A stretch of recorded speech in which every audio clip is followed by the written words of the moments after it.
Okay, good evening, everybody. Thank you all for coming to our first series of Hot Topics in Judaism. So, this is a very popular topic. I'm sure you've all been to at least 10 classes on this topic, so hopefully we'll have something new to share with you. And if not, review is always a good thing as well. Topic is, most people would ask the question, where was God in the Holocaust? So we start with a little bit of a story. There's an old man sitting in the back of an early Nazi party meeting. In those days, in the 1920s, the beer halls were the places where all the political speeches took place. And Hitler is doing one of his many standard tirades against the Jews, saying terrible things about the Jews. The crowd's very excited. When he finishes his speech, everybody's up, they're clapping, and they're applauding. And then they finally stop. But in the back, there's noticeably a Jewish old man in the back who is still clapping. And even though everybody's finished, he is still clapping. Hitler's furious. He goes over to the old man and says, "Don't you know that I'm serious and I intend to carry out everything that I'm saying?" So the old man says, "Listen, I don't know if you remember anything about Jewish history, but there was a really bad anti-Semite named Paro, and he tried to destroy the Jewish people. And Baruch Hashem, we got a great holiday that came out of that. There was another terrible man by the name of Haman who wanted to destroy us, and we got another great holiday that came out of us. There are the Greeks who hated us, and they wanted to destroy us, and we got a great holiday, Hanukkah, out of that. And you know what? You hate us more than all of them. And when God saves us from you, boy, will we have the biggest holiday ever." Now, of course, that's never happened.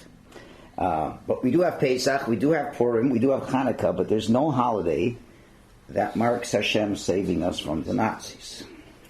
And that's why people then therefore ask the question, where was God in the Holocaust? How could God sit back and watch his children get destroyed? See my grandparents and my aunts and uncles and whatever, all destroyed, and I'm sure everybody knows somebody, family who suffered from this. Now, we are used to the world turning their back on us. Eisenhower knew exactly to bomb what tracks to save Jews from going to the concentration camps. When the Nazis walked into Poland and Lithuania, they were initially a little bit afraid. They were saying, what if the local peasants might defend the Jews? But their fears were unfounded because the peasants and the locals were much worse than even the Nazis. And in the labor camps, if the Nazi was your guard, you had a chance. But if the Ukrainian was your god, you could forget it. They were extremely merciless. So the question is, we understand that everybody hates us, but where was Hashem? That is the question. So what I want to spend for the first half of this class, or if not more, we'll see how long it'll take, I want to look at a historical review of the events that took place and to understand what the scenery was, what life in Germany was before Hitler came to power, to see if we get some kind of grip on what was going on over there. And really, I would really challenge us to know what is the correct title for this class to be. What's the correct question to ask? Is the correct question to ask, where was God in the Holocaust? Or is the more correct question, the way I like to ask it is, could there have been a Holocaust without God? That's a totally different question. So that's what we're going to aim to prove, not where was God in the Holocaust, but rather the goal tonight is to prove, could there have been a Holocaust without God? Now, people make a mistake. If you don't know your history over here, a lot of people make a mistake, and then this image, a mental picture of millions of virulent anti-Semites waiting to pounce on the Jews in the early 1900s, like there was this Nazi beast just waiting for something, and oh good, Hitler just comes along, and together they kill the Jews. And we're going to show this was absolutely not true at all. Not true at all. Let's look at what Germany was even in the 1920s. What was Germany in the 1920s? Before Hitler came along, there was not any more anti-Semitism in Germany than anywhere else in the world. There was no vile beast, no masses of Germans waiting to kill Jews. Germany in the 1920s was the seat of culture, of sophistication. It was a democratic society. Jews had more rights and privileges there than any other place in the world. The Jews were well off financially. Germany was advanced in the arts, in the theater, in the opera. Jews who visited Germany from other countries would describe it as a beautiful country, and anti-Semitism was almost unheard of. And in Germany, Jews were doctors and lawyers and professionals and businessmen. And if anybody would have told you, even in 1920, that Hitler would become a dictator of 80 million people, it would be laughable. It would be absurd. It was a democracy. There were only elected officials in power, just like in the United States and Canada. The population was not anti-Semitic. There were no mass rallies to kill the Jews. People were living in peace. They had neighbors who lived with them for years and years and years. There was an open, liberal, democratic society. No one is going to vote in an anti-Semitic dictator. That just was not in the cards. Let me try to give you a little mushal to show you how absurd this is. Let's imagine tomorrow, if you're listening on the radio to Rush Limbaugh. Okay, Rush Limbaugh is the premier conservative talk show host in the world. And what if he gets up one day and he says, we got to get this conservative revolution underway. It's terrible what's happening. The liberals, they're ruining America. The communists, the socialists are going to take over. We need a leader. We have to find someone who's going to rally the troops together. We need somebody. You know who we need? Rabbi Michalowicz. We need Rabbi Michalowicz to be the next, I'm a U.S. citizen, so it could work, right? To be the next president of the United States. But they say, wait a minute, but he's got a beard. He's orthodox. He's weird. He says, don't worry, we're going to vote him into office. He's going to be president. He's going to change everything. No abortion, no welfare, no prisons. We're going to flog citizens instead. We're not going to have a million people. We're just going to flog them, and that's it. Lots of death penalty. Let's bring back the old conservative way. But people can say, wait a minute, even if we elect this crazy rabbi, there's a Congress, there's a Senate, they'll never agree to this. There's so many special interests over here. So Rush says, well, listen, you missed the second part. The second part's going to be that after Michalowicz is president, he's going to make an amendment to the Constitution to install him as the sole dictator of the United States. And that's how it's going to work. Now, anybody listening to that would laugh, because it's a dream that's totally absurd and silly. So I would suggest after tonight's class that the odds of Hitler becoming Reich Chancellor and sole dictator over 80 million people were far less likely than me being the President of the United States. Okay? That's what we're going to see tonight, I hope. And what's most unusual, as we're going to show you now, in Germany, Hitler was not a very powerful man when he started. By his upbringing, his personality, by who he was not slated to become a man of power. So let's spend some time really looking into this. And that's why we say he was the least likely candidate for power. He was born a typical boy from a typical family, although his father was a drunk and beat up his wife and beat him up.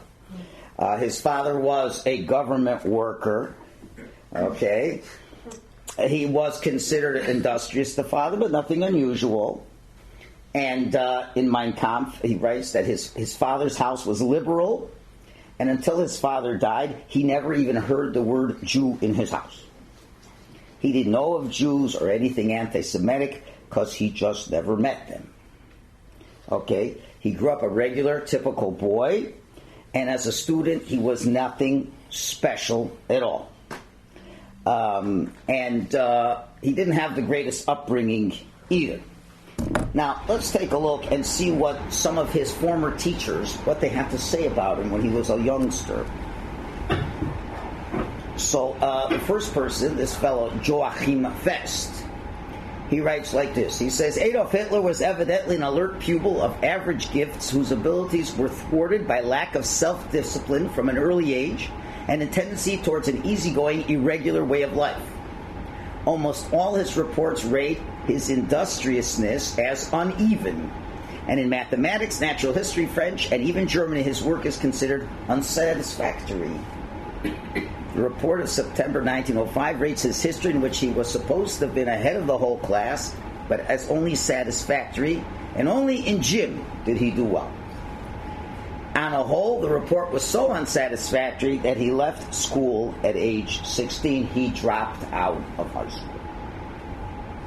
So this man, who was supposed to be the single most powerful man on the European continent, did not even have a high school diploma.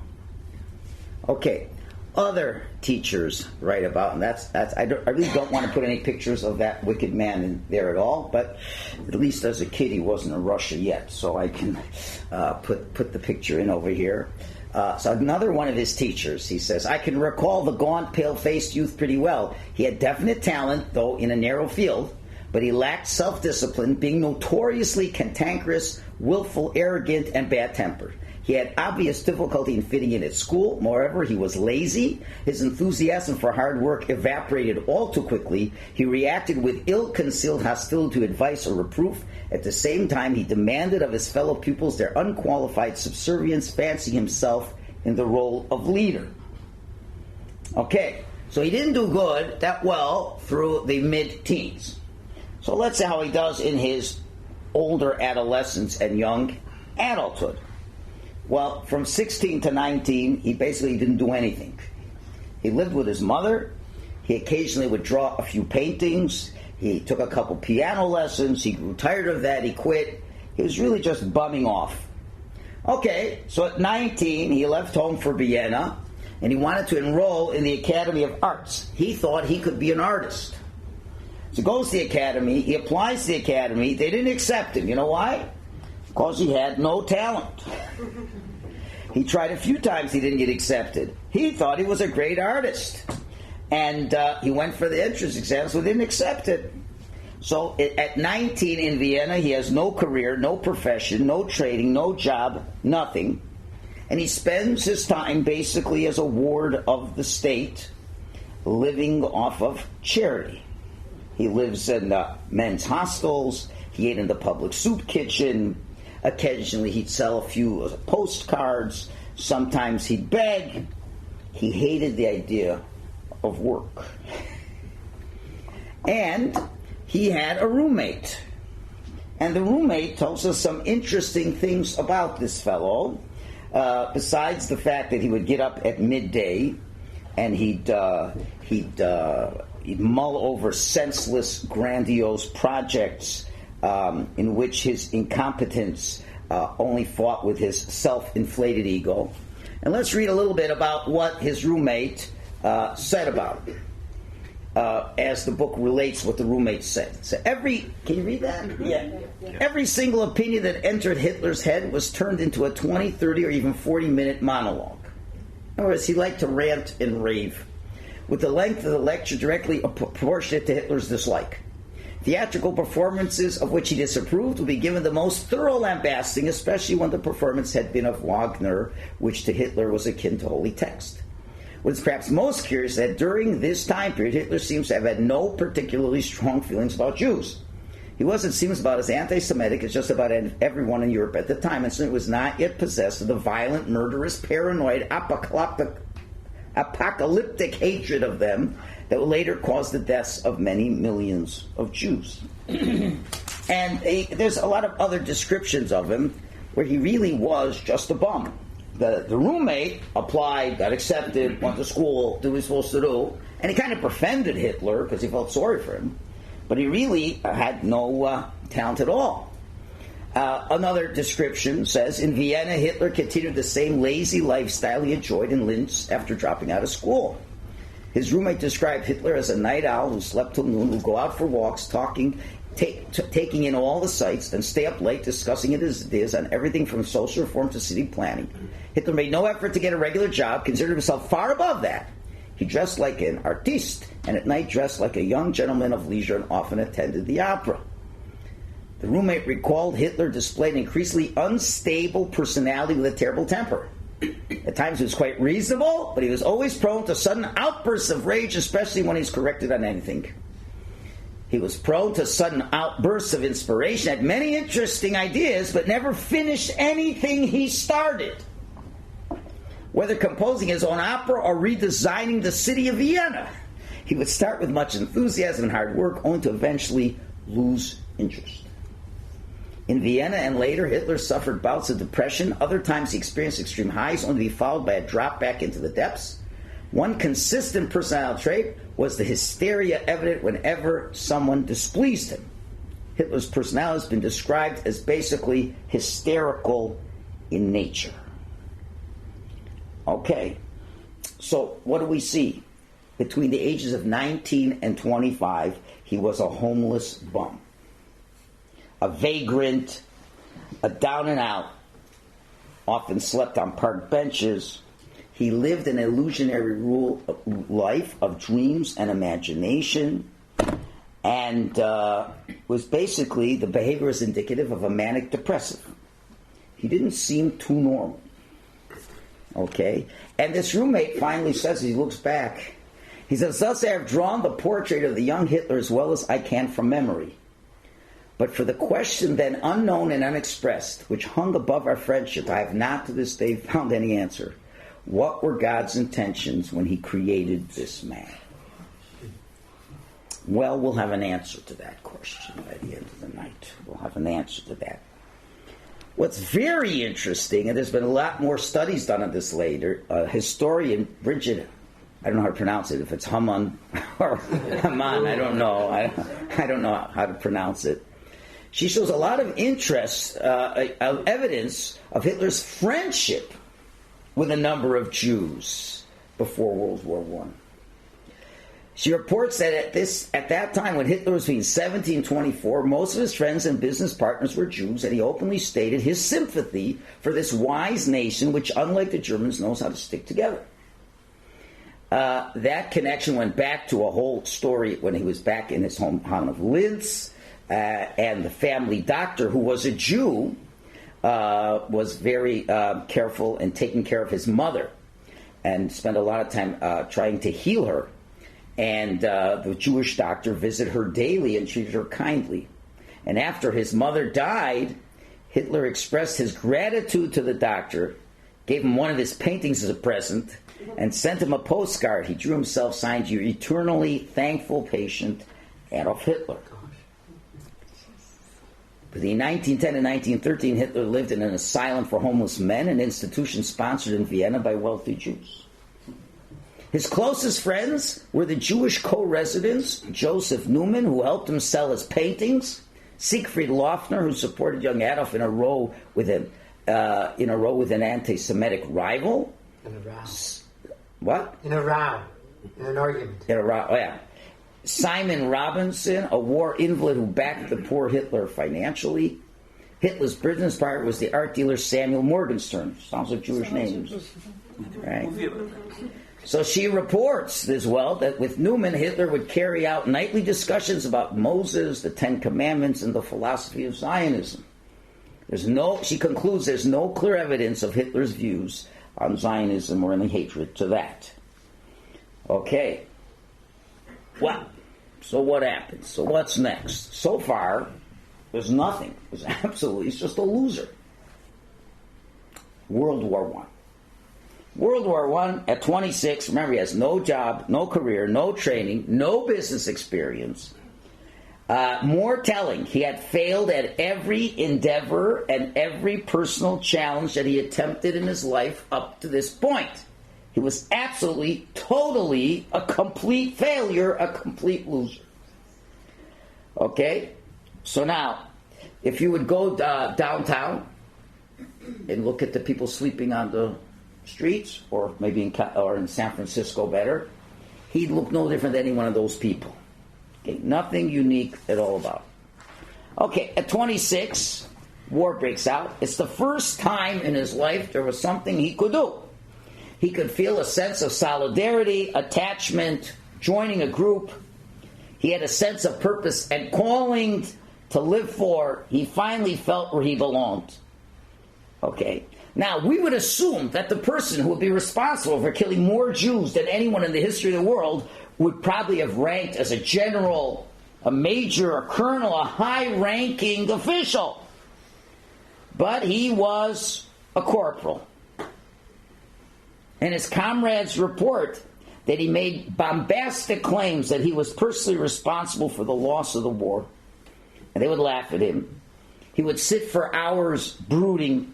He put his helmet over his head and would just sit there for hours. One of his comrades said that he'd often just sit in a corner with his helmet in his head, lost in thought, and none of us could coax him out of his apathy. So after 4 years that he was a corporal, so his superiors, they wrote a report about him.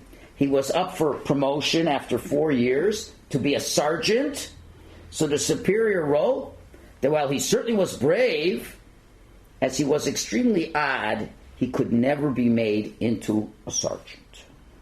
The reason being, he would never command respect.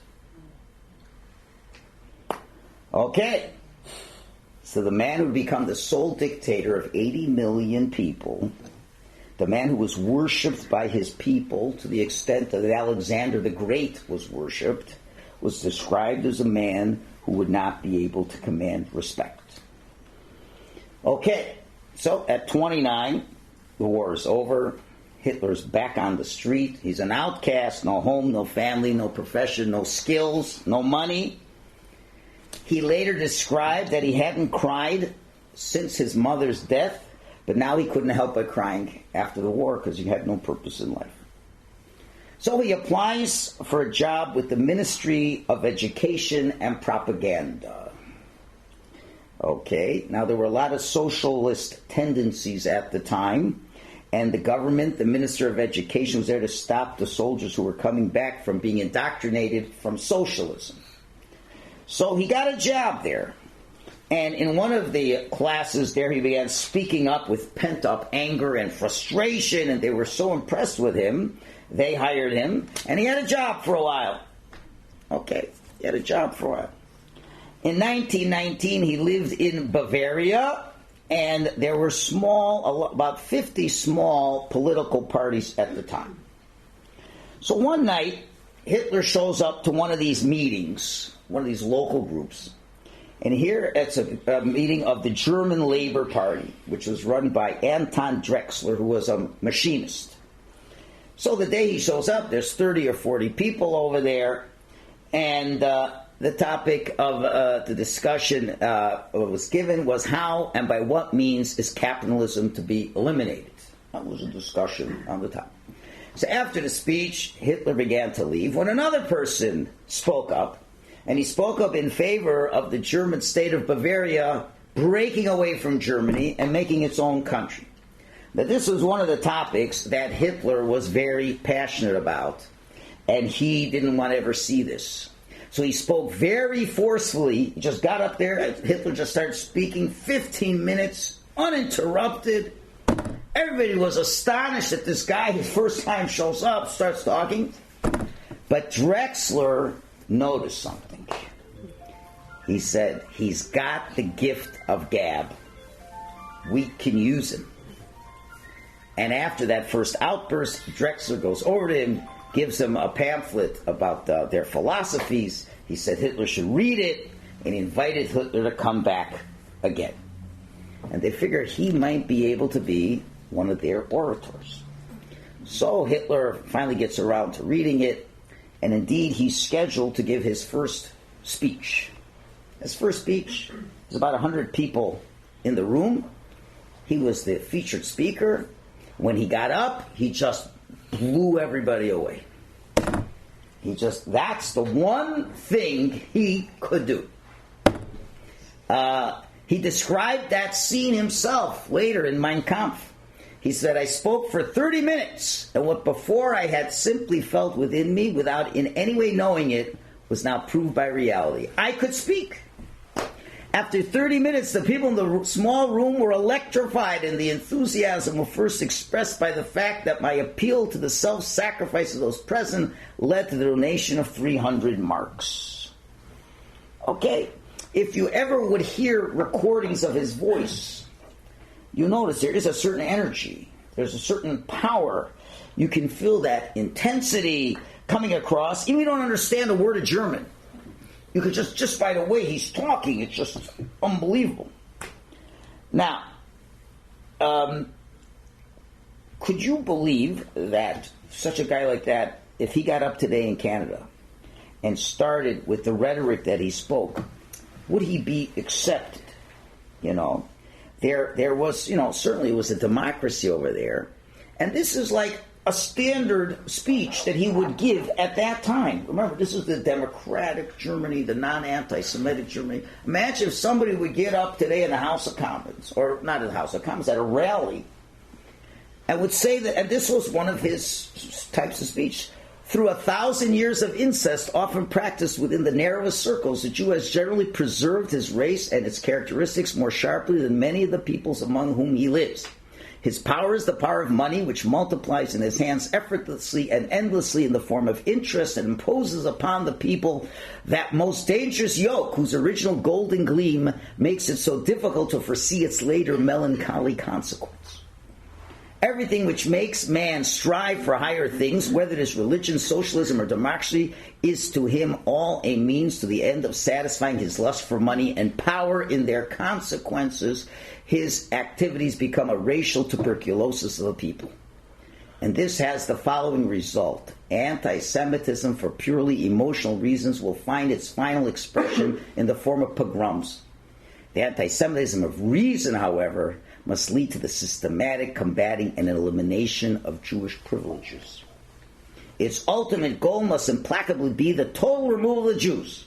Of both these purposes, only a government of national strength is capable, never a government of national impotence.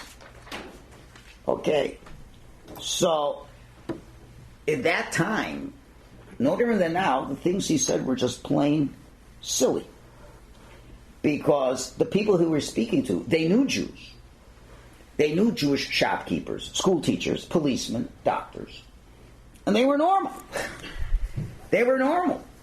They were the nicest and best Germans you could look at.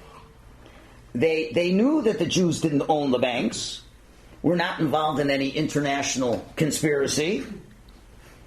But he spoke, and he gained popularity. At the end of 1920, there were 3,000 members in this party that he was affiliated. But that alone was not enough. He would have gone down in history as another loser, down and out. But there's a few interesting things that start to happen. Let's go to a little background here. You know what was the biggest problem? The end of World War I was the Treaty of Versailles. The Treaty of Versailles really compromised Germany's future. Great demands against Germany, war reparations, hurt the economy. They couldn't be involved in certain armaments. So the bottom line is it left Germany a much weaker nation, and it weakened their ability to come out of the recession. In Germany at that time, in the early 1920s, there were breadlines, inflation, a general sense of indignation and humiliation. Lots of unhappy people, middle-class people who had jobs, who lost them. And in his first year, in 1920, he spoke on 31 occasions.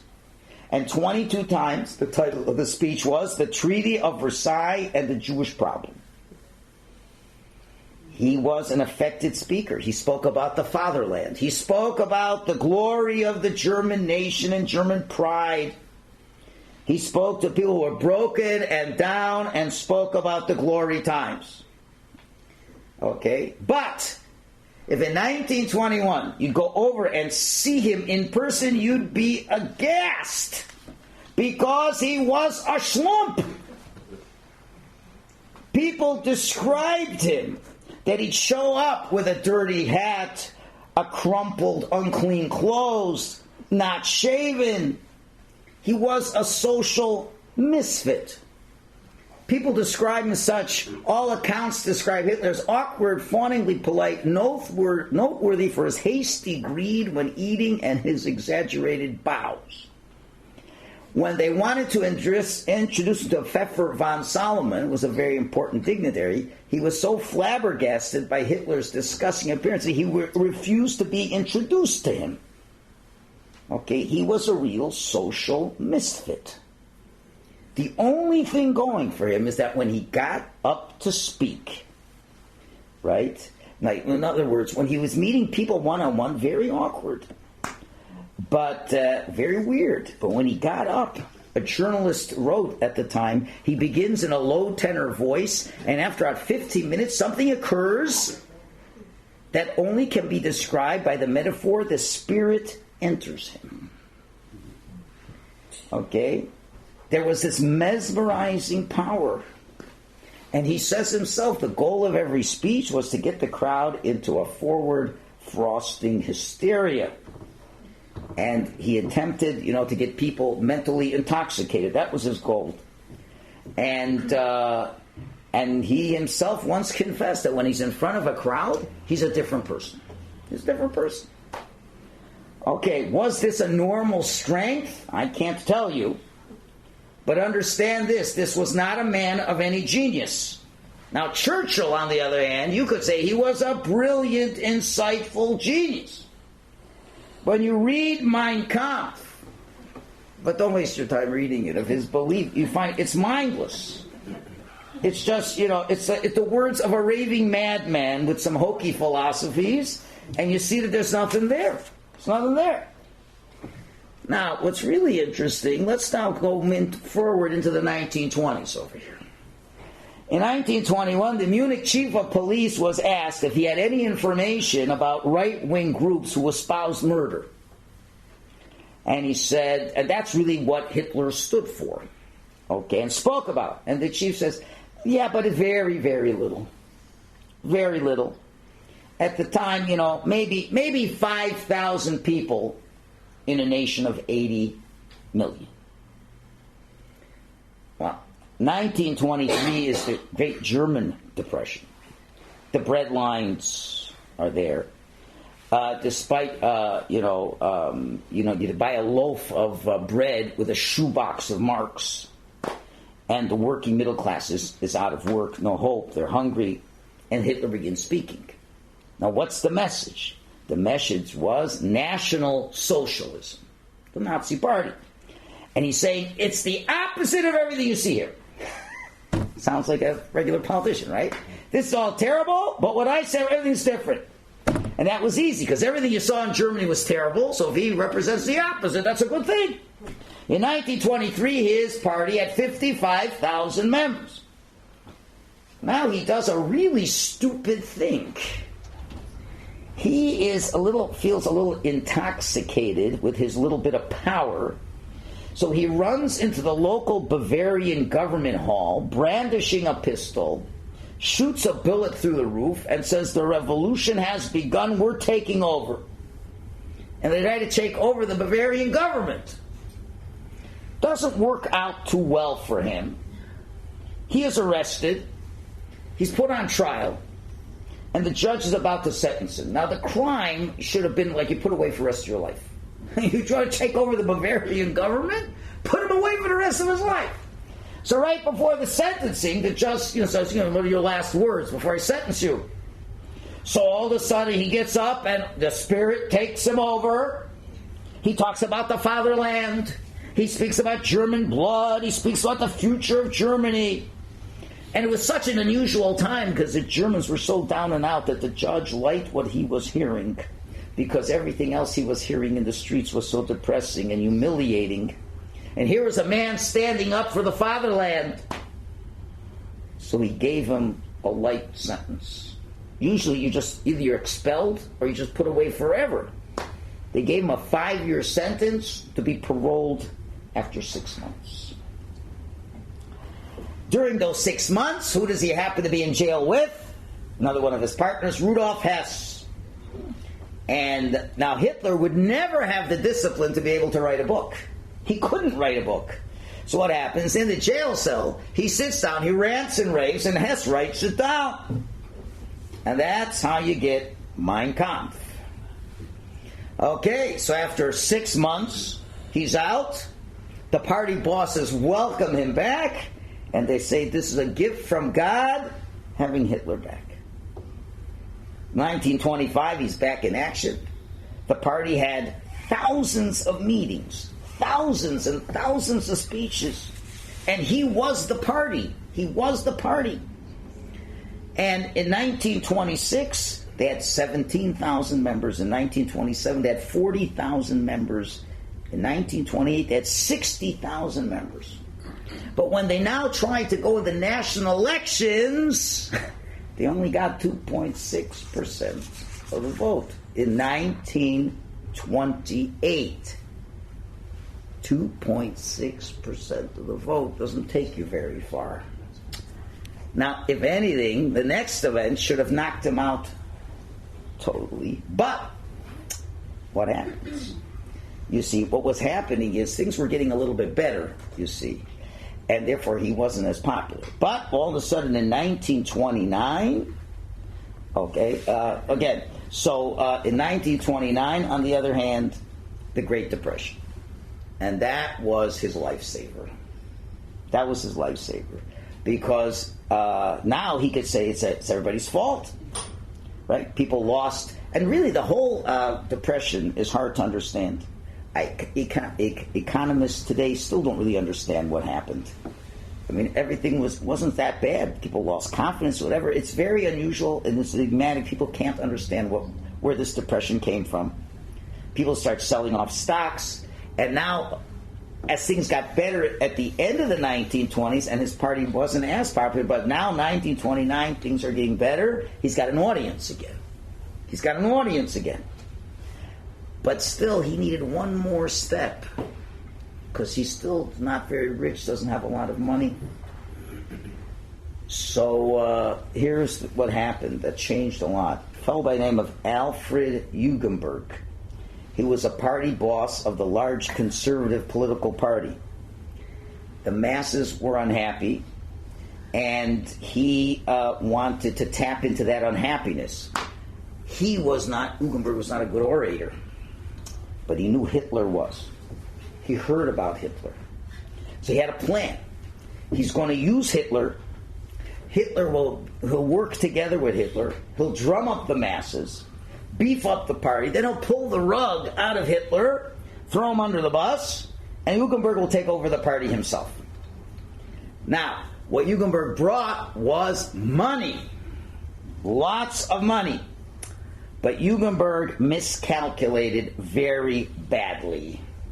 Hitler now had an entire network behind him. Now he has the financial backing. He also had the press. And now when he speaks, he's speaking to 50,000 people at a time. Word spreads, the party grows. He talks about the fatherland. He talks about honor. He talks about Germany. In 1931, there's like thousands of meetings going on for the Nazis. So now let's see what's happening politically now. So let's see. So the presidential elections of March 13th, 1932. Okay. Well, he had that financial backing. So he got 11 million votes. He got 30% of the vote. But the real person in charge was the elderly Hindenburg. And he got 49% of the vote. Not enough for a majority. Well, a month later, they have to have another election. Guess what happened? Hindenburg now has a majority. April 10th, 1932, Hindenburg has a majority. And this old 85-year-old man has the mandate for a 7-year term in a democratic country. Well, things are pretty safe for the Jews, aren't they? So there's lunatic who's talking about these things, but who pays attention? It's a democratic country. He tried, he couldn't really succeed. It's the second party, and now Hindenburg, who was the well-respected politician, the diplomat, everything, and he has an absolute majority for a 7-year term. Now things happen very fast. On one little page over here, everything goes topsy-turvy. Okay? Now, there was all kinds of political unrest going on. There were just so many parties and this and that. Well, as a little election happens a little bit later, and Hindenburg lost the majority. And people gave the Nazis 37% of the vote. And at this election, the Nazi Party was now the largest. Again, they didn't take his words so serious about racial breeding and the Jews being the source. He was a charismatic, strong leader. He wanted to bring honor back to Germany. They yearned for leadership. But he only has 37% of the vote. And in Germany, you need a majority to become the Reich Chancellor. Except for one thing that happened in 1930. In 1930, when Germany had all this problem finding a majority, so Germany made a law that gave the president the right to pick a Reich Chancellor even if there was no majority government. That was in 1930. Now, Hindenburg hated Hitler. He knew he was bad for the country. He referred to him as the little corporal. He referred to him that he could perhaps be a postman in a post office. That's what he thought about him. But now in 1932, where now Hitler has 37%, and Germany is still struggling under this terrible depression. So Hindenburg, because I guess he felt loyalty to the country, he wanted to have some leadership. He gives the Reich Chancellorship to Hitler in 1933. But that's just the Reich Chancellorship. He's still not running the country totally. Well, shortly after that, the Reichstag, which was the seat of power, mysteriously gets burnt. Now, getting burnt, many suggest it was Hitler's people themselves burned it down. And Hitler comes to Hindenburg and he says, the Bolsheviks are coming, they're taking over, we have to worry what's going on. And Hindenburg by now, he's an old man, he's scared, it sounded real. He declared a state of emergency and he gives Hitler emergency powers. Emergency powers. With the emergency powers, Hitler says we're going to have another election. Another election. He gets 44% of the vote. In a couple weeks after that, they pass the Enabling Act, making him the dictator for 4 years.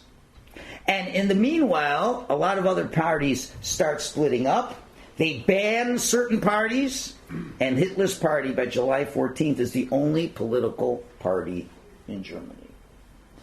There's a lot of, political cloak and dagger over here that I don't have time to get into, all the politics over here.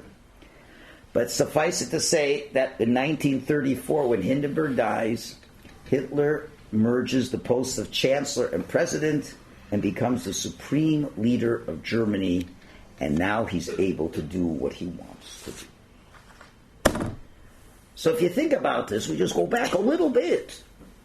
April 10th, 1932, Hindenburg is the person in charge for the next 7 years. And within a year, all of a sudden, everything changed. Everything changed. And the country accepted it. So now the question is, how does this happen? Now, what we're trying to explain to you is this was a fellow who had no qualifications to be any kind of political leader. A man who never commanded respect. Just one gift, the gift of gab, and it was telling people what they wanted to hear. He was a misfit. When people met him, they just couldn't understand him. So how do we understand all this? Within 1 year, He's the Reich Chancellor, the total, complete dictator of over 80 million people. So how do we understand this? So let's go back to some very fundamental ideas in Judaism. Okay, that's the end of the history class, most of it, maybe a little bit more. The Rambam tells us in the first principles of faith, Ani Mamin B'Emunah Shalema, I believe with complete faith, Shabore Yisbarach Shemal, that the Creator Himself, Hu Bore Umani, He's the Creator, and He runs L'chol Abruim, He runs everything in the world. And He alone made, makes, and will make all that is created. Now that's not just nice words, that's a fact. He runs the world. On Rosh Hashanah, we sing the song. It says He puts things into place. Hu hamamlich malachim. He makes kings. Velo hamalucha, but the realm is His.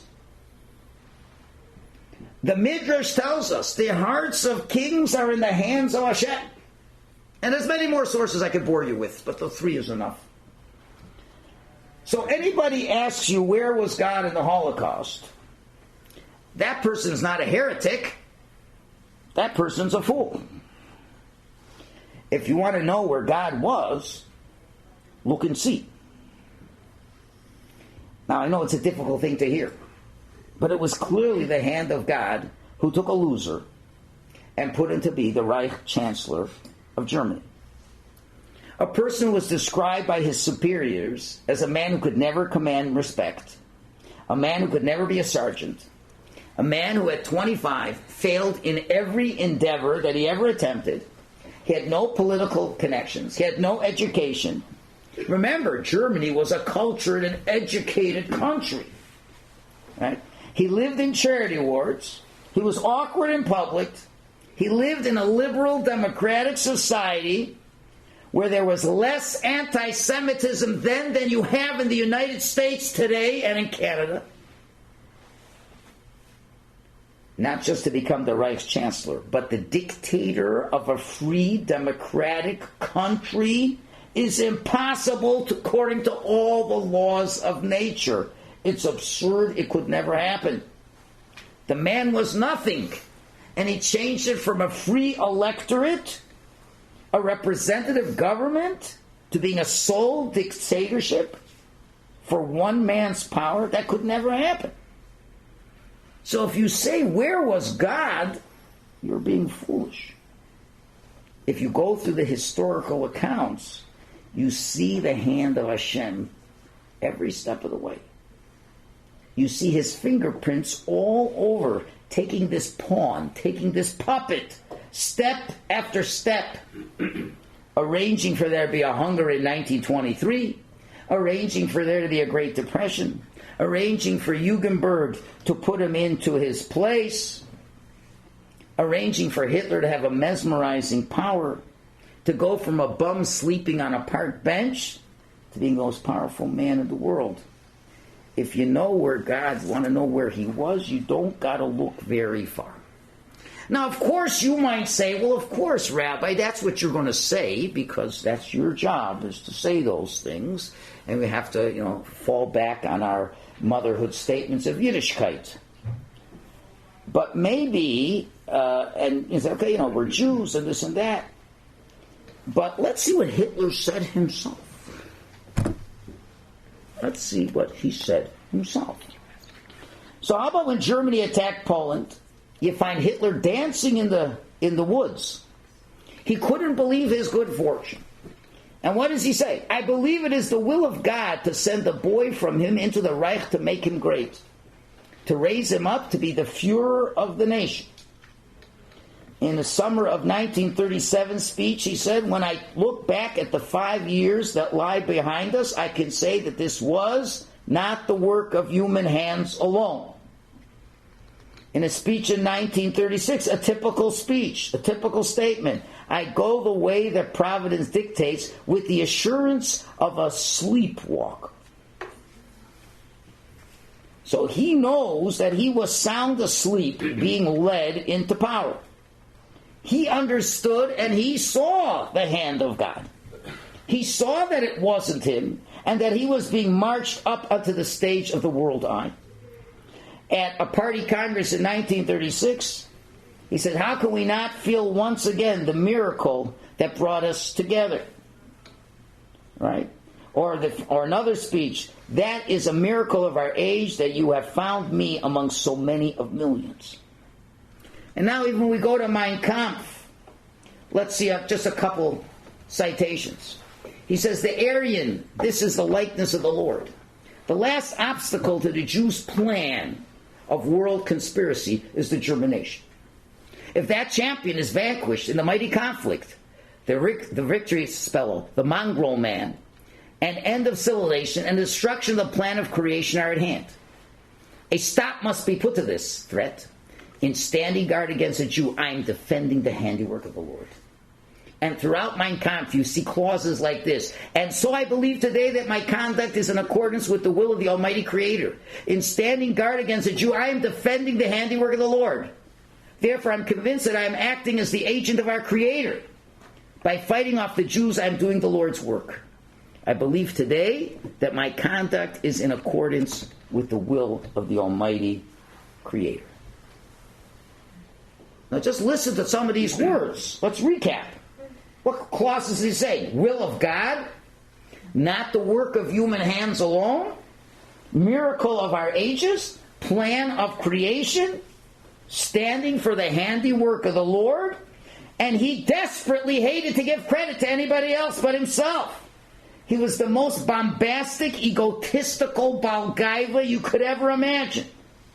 Nobody else counted. It was him and him alone. But even him in his Balgaiva glory could not deny the hand of Hashem. He recognized it was the hand of God that took a boy from the Rhineland and put him into the position that he was in. So if you're going to ask where was God, is to blindly close your eyes and not see the events of history. Okay, now it's interesting. 6 million people did die.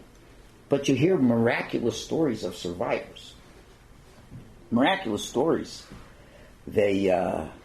All kinds of stories where Jews were saved. There was a great decree against the Jewish people, but there are many who survived. Yafa Eliach speaks in a book, Hasidic Tales of the Holocaust. So she mentions a story of a Jewish fellow whose name was Benny. And this is when the Germans were occupying their area. And this fellow, Benny, was 16 years old, and he had a 6-year-old daughter. The parents were already killed. And he would go to work, he'd come home, his sister would be there. One day he comes home from work, she's not there. She had blonde hair, but they knew she was Jewish. So what did he know? He knew what happened. The Germans took them to their headquarters. So what does he do? He has this courage. He just marches in to the headquarters, to the commandant, and says, "Where's my sister?" That's like committing suicide. So the German commandant says, "You Jews in this province have unusual customs to barge into Nazi headquarters. How can I help you?" He says, "Where's my sister? What did you do with my sister?" So the commandant very calmly says, "If you want your sister, no problem. All you have to do is grow hair on the palm of your hands, and I'll give you your sister. And if you don't, get out of here." So what does he do? He says, "Look!" And there was hair on the palm of his hands. What? What kind of ghost are you? This has hair all over his palm. He says, "Go take your sister and get out of here." And they survived the war. What happened? Well, years earlier, this Benny was a baker. He got into a very nasty accident in a machine. It chewed up his hand, and they had to do all kinds of skin grafts. And the skin grafts came from other places of his body, and therefore, when they did the skin graft, hair grew on his hands. And he was wondering for years why he had hair growing on the palm of his hands. Well, you see, Hashem years before had already set up that this man and this woman would survive. That's just one example. But the point is, there's no question where God was. Now, this is the most painful part of the class. And, it's not easy to say, but this is the reality. If you want to know where 6 million Jews got their death sentences from, it came from the Almighty. If you know who killed 6 million Jews, yes, there was an agent called Adolf Hitler. But God didn't sit back and just ineptly watch what happened. You see, the Yad of Hashem put the Nazis in power, gave them the strength, created the arms, made their blood move, made their head think, gave them the power, kept them alive, kept the beast alive to kill 6 million Jews. It was, yes, the Germans did the killing, but asking the question, where was God, it's foolish. It's so clear. Okay, so you might want to ask, okay, maybe, but I still don't understand why. Why? Why would that happen? You still with me, everybody? So we got to go back to some basics. You got to go and look what it says in the Torah.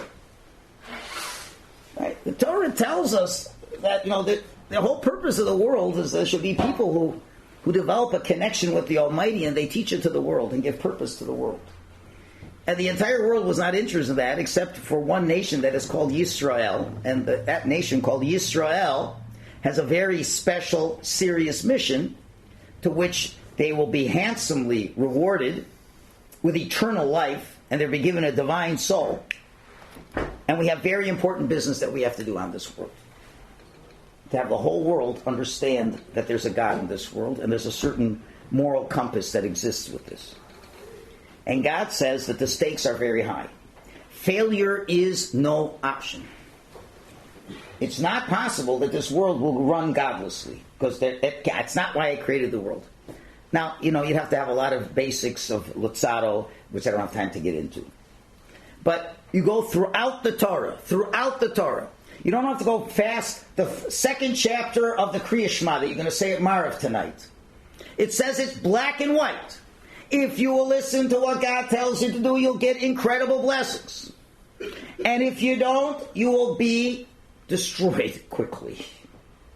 There are two separate parts in the Torah that's called the Tochacha, at the end of Parshas Vayikra, at the end of Parshas Dvarim. It goes into great length in discussing if we follow what God wants us to do, there'll be immense blessings, and if we don't, there'll be all kinds of destruction that we will bring upon ourselves.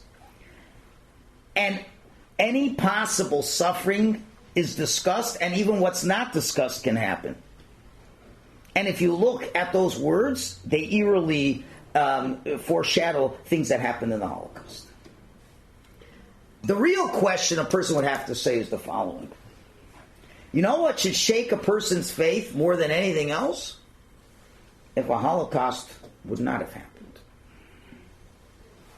Should have shook your faith in God much more. Because, as we'll show you shortly, the Jews, unfortunately, we have a misconception. We think that in 1939, the majority of the Jews were religious and observant. And they were nice Hasidic Jews, and everybody was following the Torah, and there were some non-religious Jews, and all these wonderful people got killed. Well, I don't have the time. I really need another hour to prove this all the way through. But suffice it to say that the majority of the Jews, because of the Renaissance, because of the Industrial Revolution, because of the reform that happened everywhere, not just in the whole world, Reformation and the Reform movement itself, when the ghetto walls came down, the Jewish people came down. And the majority of Jews, in a very quick period of time, were leaving Yiddishkeit, and they were spiritually dropping like flies. It was incredible what was going on. In the most religious homes, most of the children were leaving Yiddishkeit. And the rabbis were pleading with them. And the rabbis were saying, you don't understand, there's going to be consequences. When the head of the Reform movement say, be a Jew at home, but be a German in the street. They were saying, if you were a Jew, hide it. Intermarriage was rampant. People were leaving Yiddishkeit. We were on the ropes.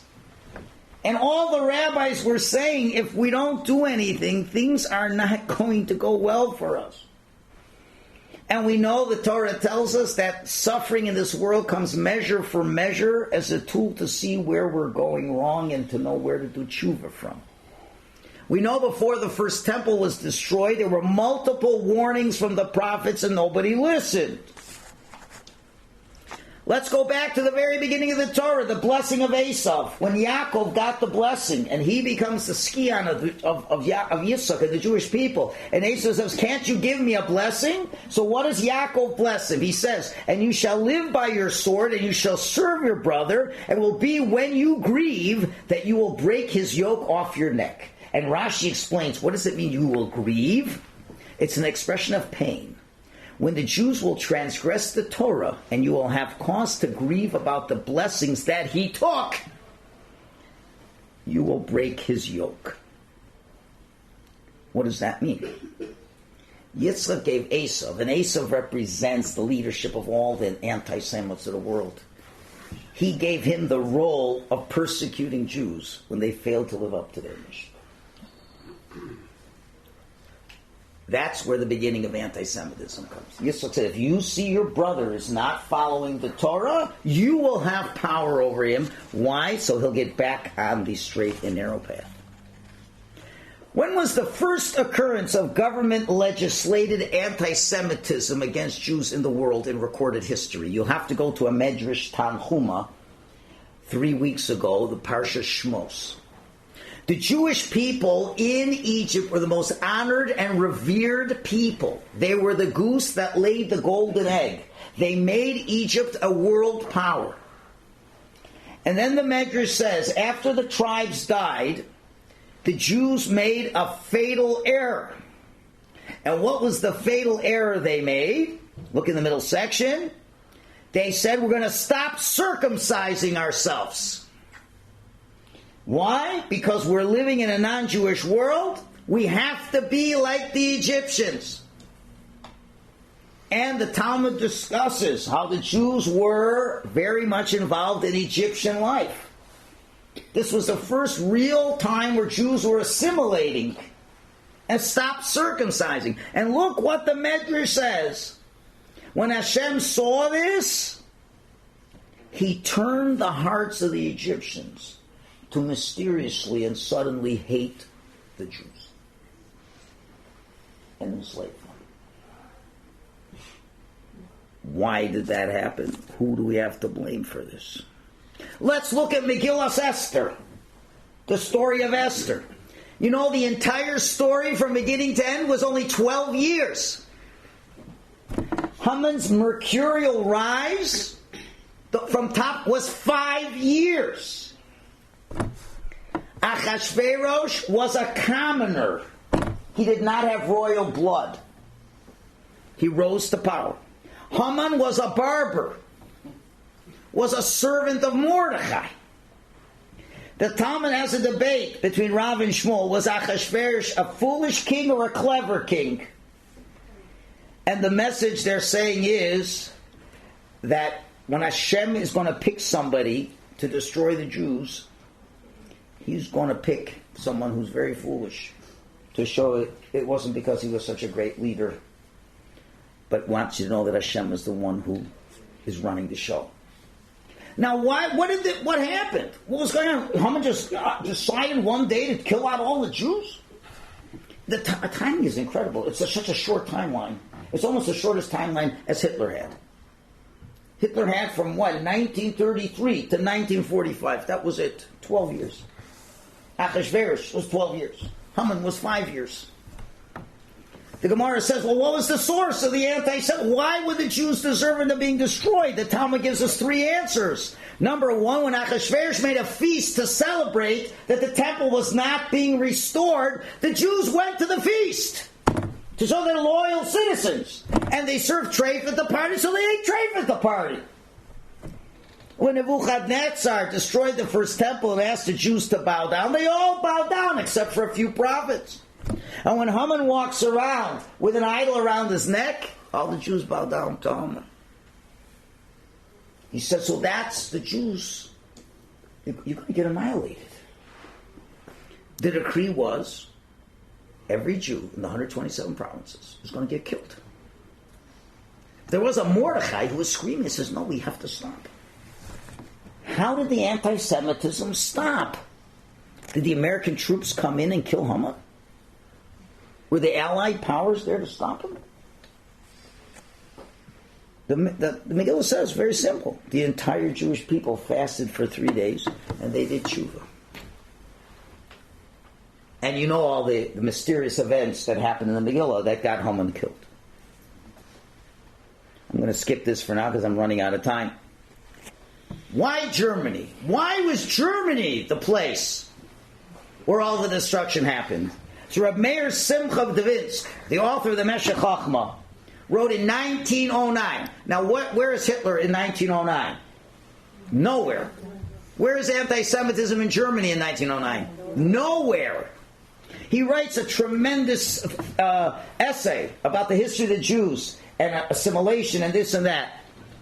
And he writes, the Jew forgets his roots and sees himself as a natural citizen of the host population. He forsakes the study of his own religion in order to study foreign languages. He thinks that Berlin is Jerusalem. Learning, moreover, from the corrupt among the neighbors, not even from the upright amongst them. Where did Reform Judaism start? In Germany. In Germany. 1909. Was he a prophet, Reb Meir Simcha? No, he wasn't a prophet, but he knows Torah. It cannot be. He gets up. The Chavetz Chaim gets up. Rabbi Chanan Wasserman gets up. All the rabbis are getting up and saying, are you guys out of your mind? Do you understand what's going to happen? And it says, you're old rabbis, you don't know what you're talking about. We live in a democratic world. So Reb Meir still says there's no other equation but. And had a Holocaust not come from Germany, then you'd say, where in the heck is God? Why is he not straightening things out? And he writes, then a stormy and tempestuous wind will blow, uprooting him and placing him among a distant nation whose language he has not learned. There he'll know that the stranger, that this true language is our holy tongue, while other languages are of passing value for him. He will know that his roots are those of the people of Israel. His consolation lies in the comforting words of the prophets of Hashem, who prophesied concerning the Skian of Yishai, the Mashiach, the end of days. Here in this new land, he'll find some respite. Well, in other words, he's saying you get thrown out of one country. You thought you're going to be in this country, you're going to get thrown out of that country. And then maybe you'll get a little break, and maybe you're going to try again, and again, and again. 1909, he says, you're going to be burning up because of Berlin.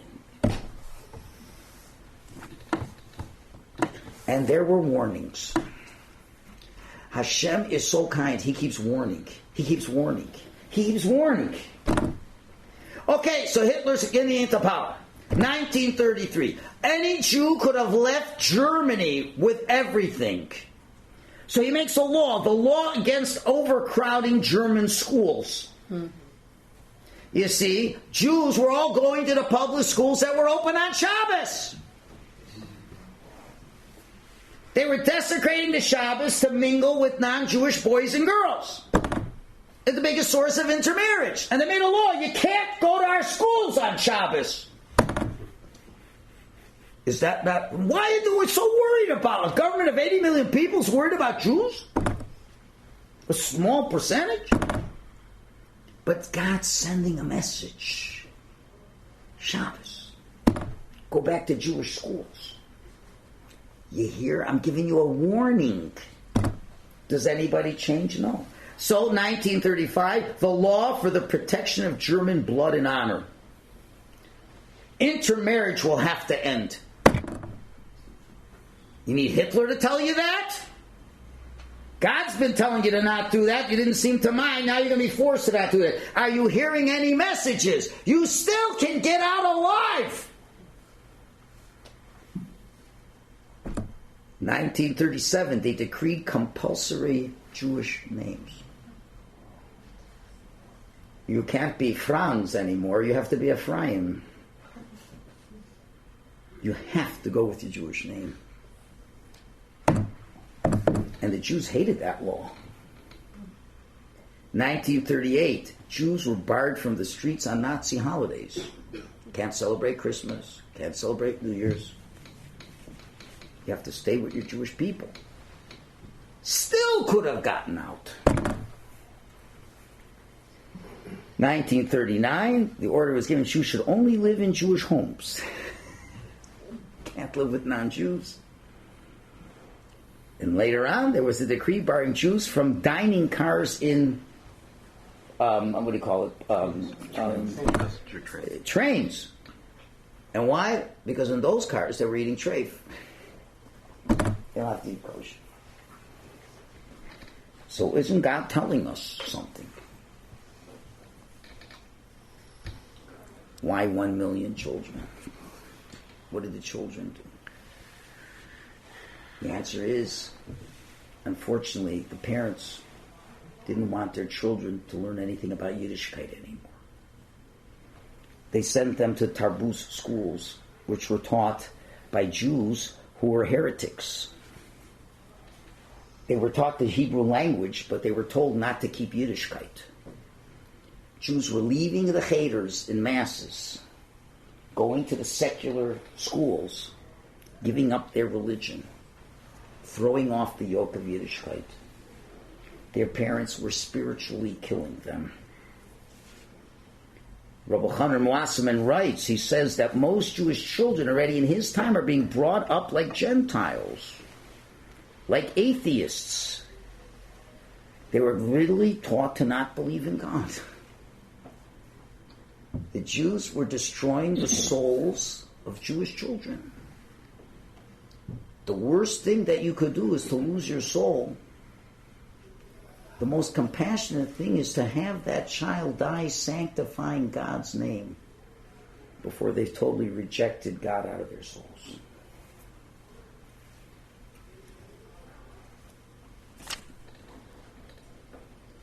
What would have happened had the Holocaust not come? Okay, this we can only project. Clearly, European Jewry would have totally assimilated. There's no question about it. There's no question about it. They would have totally assimilated. American Jewry would have totally assimilated. You know why they didn't assimilate? You'll see in a minute.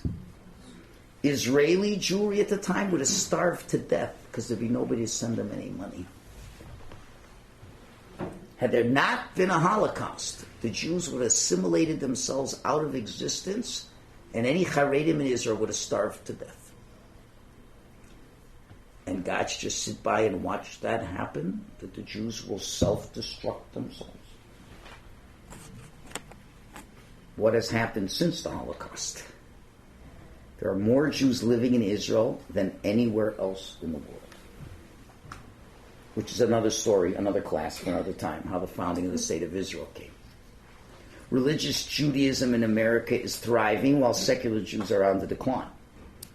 We just saw a Siyum HaShas in the MetLife Stadium with 90,000 Jews celebrating the finishing of the Shas, and tens of thousands throughout the world. And Jews in Europe are slowly realizing that they get a bit the heck out of that continent and make Aliyah.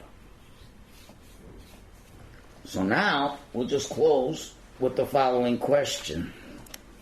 The real question we should be asking is, when are we going to learn?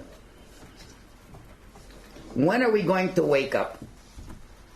What tshuva should we be doing?